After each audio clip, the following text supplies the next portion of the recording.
एक सर्वे के अनुसार देश की जितनी आबादी है उससे दोगुना खाना डेली बनता है देश में, लेकिन फिर भी लोग देश में भूख से मर रहे हैं, बच्चे कुपोषण के शिकार हैं।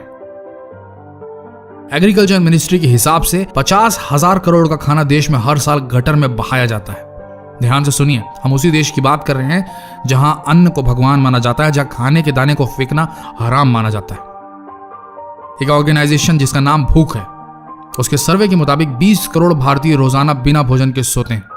70 लाख बच्चे कुपोषण और भुखमरी से हर साल मर जाते हैं। देश की 45% जमीन जो बंजर होने लगी है, जहां वाटर लेवल डाउन हो गया है, उसका कारण है कि उन जमीनों से जंगल काट दिए गए ताकि खेती की जा सके और लोगों का पेट भर सके। लेकिन इस भारी कीमत पर हम जो अनाज उपजाते हैं उसे खाते नहीं, फेंक देते हैं। सोचिए कितना नुकसान हो रहा है आपके खाने को वेस्ट करने की आदत से। 300 मिलियन लीटर तेल हम रोज जलाते हैं उस खाने को पकाने के लिए जो नालियों में बहा दिया जाता है।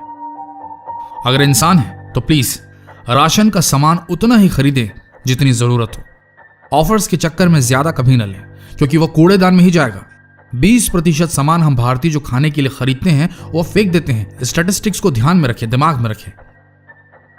बाजार से सब्जियां लेकर आते वक्त ध्यान दें कि घर में कितनी इस्तेमाल होगी और कितनी वेस्ट होगी।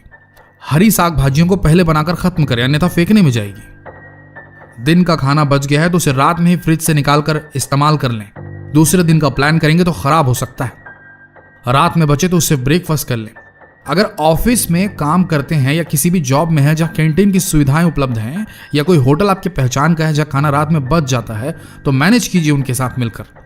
कांटेक्ट कीजिए अपने आसपास के एनजीओस को, वो हेल्प करेंगे ये खाना जरूरतमंदों तक पहुंचाने के लिए। शादी पार्टियों में भी ये चीज की जा सकती है। और इन सबसे बड़ी बात, आप सभी युवाओं से, देश के यूथ से विनती है कि जब कभी बाहर आउटिंग के वक्त या घूमते फिरते कुछ खाने का मन करे तो प्लीज घर में फोन जरूर लगाइए। माँ को जरूर बोलें कि आज मेरे लिए मत बनाना माँ, नहीं तो देश की मेहनत भी उस खाने के साथ नाली में जाएगी और आपकी माँ की ममता भी वहीं बह जाएगी।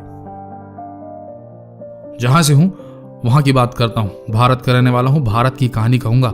एक कहावत है मेरे देश में, जहां अन्न का अपमान होता है वहां लक्ष्मी नहीं आती। जिस घर में खाने की बेइज्जती होती है वहां बरकत नहीं होती। तो इतना ही कहेंगे, उतना ही ले थाली में कि व्यर्थ ना जाए नाली में। भोजन खाने के लिए है, फेंकने के लिए नहीं। जहां की चीज है ना वहीं रखनी चाहिए। और ये वीडियो शेयर करने के लिए है, देखकर भाग जाने के लिए नहीं, क्योंकि आप तो भाग जाएंगे पर आपकी अंतरात्मा कचोटती रहेगी आपको। धन्यवाद।